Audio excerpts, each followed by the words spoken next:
Hello students, how are you? This is 11th of Commerce and subject to business study. Again, welcome to the DSS online classes. And we are discussing the chapter of the business study, formation of the company. Already we have completed all the terms which are related to the formation of the company. We have discussed the step of the formation of company like incorporation, promotion and subscription of capital. All these points we have discussed. पूरा chapter complete है, लेकिन जो main terminologies है, जो की words है इस chapter के, हम लोग उसको दोबारा एक बार स्टडी करेंगे. लाइक मिनिमम सब्सक्रिप्शंस क्या होता है, हम लोगों ने डिस्कस कर लिया है. प्रोस्पेक्टस क्या होता है, what is certificate of incorporation, qualification shares, statement in lieu of prospectus and certificate of commencement of business. These are all the key words which are used in this chapter. ठीक है, तो आप लोग जानते ही हैं, लेकिन दोबारा आगे हम थोड़ा सा डिस्कस करते हैं हर एक पॉइंट पे. पहला क्या हुआ, मिनिमम सब्सक्रिप्शन. जैसे कि हम लोगों ने सब्सक्रिप्शन ऑफ कैपिटल में हम लोगों ने पढ़ा कि when the company allot the shares to the investors, जिन्होंने अप्लाई किया है शेयर्स के लिए, जब कंपनी अलॉट करते हैं, so before allotting the shares to the investors जिन्होंने अप्लाई कर रखा है एप्लीकेंट्स ने, तो पब्लिक कंपनी के लिए बहुत ही इंपॉर्टेंट है कि ये सेबी का गाइडलाइन है. According to the section 39 of clause 1 के अंदर मेंशन किया हुआ है कि कोई भी पब्लिक कंपनी जो है शेयर अलॉट नहीं कर सकती है अनटिल एंड अनलेस, जब तक कि वो जो है 90% शेयर उसका जो है सब्सक्राइब ना हुआ हो ऑथराइज्ड कैपिटल का. कितना परसेंट, 90%.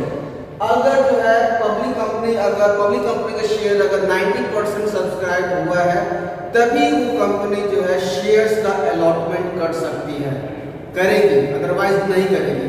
अगर 1% भी अगर कम है 90% में से, देन कंपनी जो है, जो पब्लिक कंपनी है, वो अपने सब जिन्होंने जो एप्लीकेंट्स हैं उनको जो है शेयर्स अलॉट नहीं करेगी, और जो भी एप्लीकेशन मनी जो रिसीव किया कंपनी ने, वो पूरा एप्लीकेशन मनी जो है कंपनी एप्लीकेंट्स को रिफंड कर देगी.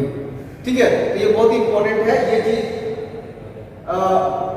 जब अलॉटमेंट होगा तो अलॉटमेंट से पहले कंपनी या फिर जो सेबी जो है या फिर आरओसी जो है ये चेक करते हैं कि ये कंपनी ने जो है मिनिमम सब्सक्रिप्शन अचीव किया है कि नहीं किया है. ठीक है, हम लोग डिस्कस करेंगे इसके ऊपर.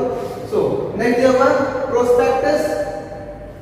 प्रोस्पेक्टस समझ आते हैं. प्रोस्पेक्टस क्या है? Prospectus is very important document, because जैसे कि अगर हम एग्जांपल ले रहे हैं, सपोज आप किसी कॉलेज में एडमिशन लेने जाते हो, चाहे किसी स्कूल में एडमिशन लेने जाते हो, even in the coaching institutions, तो वहां पर आपको प्रोस्पेक्टस प्रोवाइड, एक पेपर, एक डॉक्यूमेंट है, मतलब कि एक जो है सर्कुलर है, एक नोट है.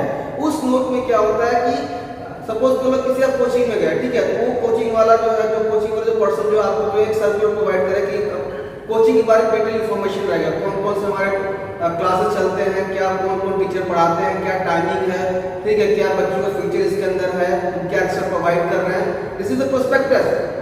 क्यों वो कोचिंग इंस्टीट्यूशंस क्यों प्रोस्पेक्टस शूट कर रहा है? बिकॉज कि कैंडिडेट जो है, जो स्टूडेंट्स है, वो स्टिमुलेट हो, वो अट्रैक्ट हो, और इंफॉर्मेशन जो दिया गया है उसके बेस पर हमारे कोचिंग में एडमिशन ले. उसी तरह से यूनिवर्सिटी कॉलेज के अंदर होता है, बी कॉलेज हो गया आपका, आईटी कॉलेज हो गया, उसके अंदर प्रोस्पेक्टस प्रोवाइड किया जाता है. तो उस प्रोस्पेक्टस के अंदर डिटेल्ड इंफॉर्मेशन जो है स्कूल के बारे में, कॉलेज के बारे में होता है. ठीक है, ताकि स्टूडेंट्स जो हमारे कॉलेज के अंदर एडमिशन लें. The same way company means हमें आप पब्लिक कंपनी की बात कर रहे हैं, पब्लिक कंपनी, तो पब्लिक कंपनी भी जो है अपने कंपनी के बारे में डिटेल इंफॉर्मेशन उस प्रोस्पेक्टस के अंदर जो है मेंशन होता है. और वो प्रोस्पेक्टस जो है, जब इन्वेस्टर, जो भी इन्वेस्टर, जो इंटरेस्टेड इन्वेस्टर है, जो कंपनी के अंदर इन्वेस्ट करना चाहता है, तो वो इन्वेस्टर उस प्रोस्पेक्टस को पढ़ता है. ठीक है, मैंने बताया कि उस कंपनी के अंदर, कंपनी के बारे में हर एक जो भी मटेरियल फैक्ट्स है, जो भी material facts means important facts, investor point of view, जो भी मटेरियल फैक्ट्स है, वो फैक्ट्स को जो है डिस्क्लोज किया जाता है उस प्रोस्पेक्टस के अंदर.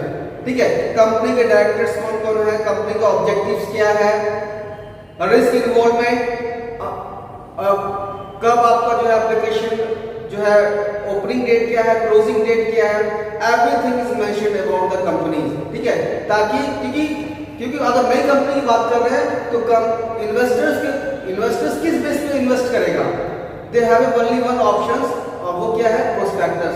तो प्रोस्पेक्टस जो है वो पब्लिक कंपनी इशू करती है, और with the help of the prospectus the company they try to stimulate the investors, they try to attract the investors people कि हमारी कंपनी के अंदर जो है इन्वेस्टमेंट करिए, ठीक है। एक टर्मिनोलॉजी हो गया। नेक्स्ट है certificate of incorporation. Certificate of incorporation ये भी टर्म्स है जो हम इस चैप्टर में हमने कई बार पढ़ा, हर टॉपिक के अंदर पढ़ा हम लोगों ने।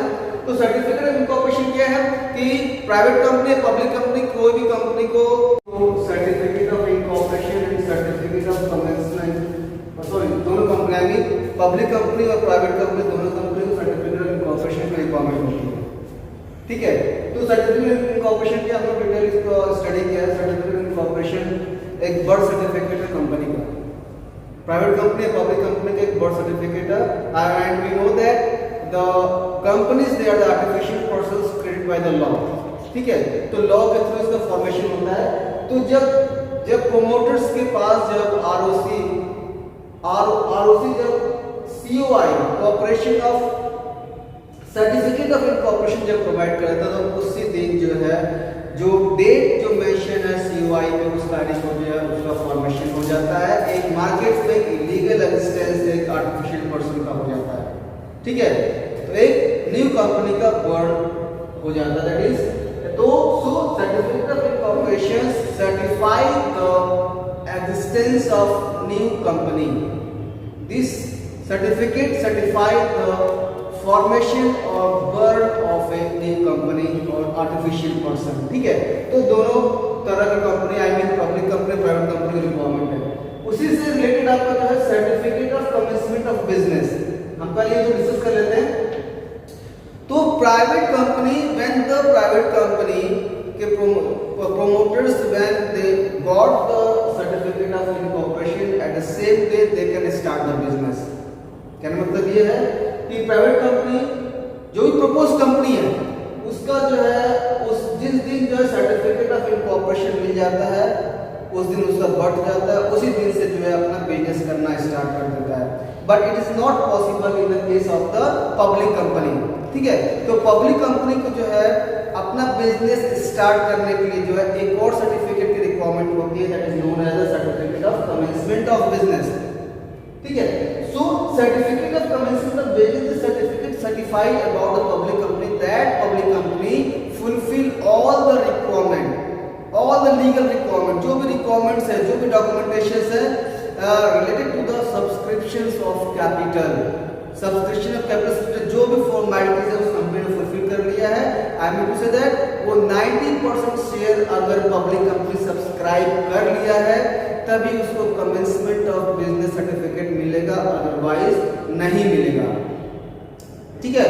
तो जैसे हम लोगों ने पढ़ा है कि मिनिमम सब्सक्रिप्शन के अंदर अगर पब्लिक कंपनी जब अपना मिनिमम सब्सक्रिप्शन अचीव कर लेती है तभी वो जो है शेयर इन्वेस्टर्स को जो भी एप्लीकेंट्स है उसको शेयर अलॉट करती है, अदरवाइज अलॉट नहीं करेगी, या फिर उसको अगर नहीं रिसीव हुआ है तो जो भी एप्लीकेशन मनी आया है वो रिफंड कर देगी कंपनी, ठीक है। So all this about the certificate of commencement of business. तो इसमें क्या है, पब्लिक कंपनी को जो है एक बर्थ सर्टिफिकेट रिक्वायरमेंट होती है, that is known as certificate of incorporation, and second एक और डॉक्यूमेंट रिक्वायरमेंट होती है, इसको हम कहते हैं certificate of commencement of business. इसमें क्या कि अपना बिजनेस को स्टार्ट करने के लिए जो है सर्टिफिकेट की जरूरत होती है, ठीक है। ये हो गया। नेक्स्ट है क्वालिफिकेशन ऑफ शेयर्स। जैसे हम लोगों ने पढ़ा कि डायरेक्टर्स होते हैं पब्लिक कंपनी के अंदर, प्राइवेट कंपनी के अंदर। तो डायरेक्टर्स जो भी प्रपोज पर्सन है जो डायरेक्टर बनना चाहता है तो उसको जो है एक क्वालिफिकेशन शेयर परचेज करना होता है। अगर वो पर्सन जो है क्वालिफिकेशन शेयर परचेज नहीं करता तो डायरेक्टर नहीं बन पाएगा, ठीक है। So the shares which are purchased by the propose company का जो भी डायरेक्टर जो बनना चाहता है वो परचेज कर रहा है, अमाउंट पेड कर रहा है, तो that amount which is purchased by director is known versus who become the director of the proposed company, that is known as the qualification shares, ठीक है। तो स्टूडेंट्स नेक्स्ट ये हुआ statement in Louis of prospectus. इससे मतलब क्या होता है कि हम जानते हैं कि पब्लिक कंपनी जो है वो शेयर इशू करती है मार्केट में with the help of issuing prospectus, and we know that the private company they are not allowed to subscribe capital from the market, ये हम जानते हैं, ठीक है। लेकिन पब्लिक कंपनी जो है वो पब्लिक से मनी जो है सब्सक्राइब कर सकती है, वो जो है प्रोस्पेक्टस इशू कर सकती है, या फिर जो है वो प्राइवेट प्लेसमेंट भी कर सकती है। उसमें दोनों ऑप्शंस हैं पब्लिक कंपनी के पास, दे हैव बोथ ऑप्शंस, या तो वो शेयर मार्केट में प्रोस्पेक्टस मार्केट में इशू करके जो है वो पैसा जनरेट करे, या फिर जो है वो अपने रिलेटिव से, अपने फ्रेंड से मतलब प्राइवेट प्लेसमेंट करे। तो when the company they issue shares in the market, that in that case the public company they issue prospectus। जब कंपनी सोच रही है कि नहीं हमको जो पब्लिक ऑफर करना है, उस केस में जो है प्रोस्पेक्टस इशू करना जरूरी है। लेकिन अगर पब्लिक कंपनी जो है कह रही है कि नहीं हमको जो प्राइवेट प्लेसमेंट के थ्रू ही जो है हम अपना मनी जनरेट करेंगे, उस केस में जो है पब्लिक कंपनी को प्रोस्पेक्टस इशू करने की जरूरत नहीं होती है। उसको एक statement in Louis of prospectus, prospectus के बदले एक स्टेटमेंट जो है आरओसी को जमा करना होता है। ये चीज मैंने आपको बता दिया है। So students, these are all about the terms which are related to the formation of the company.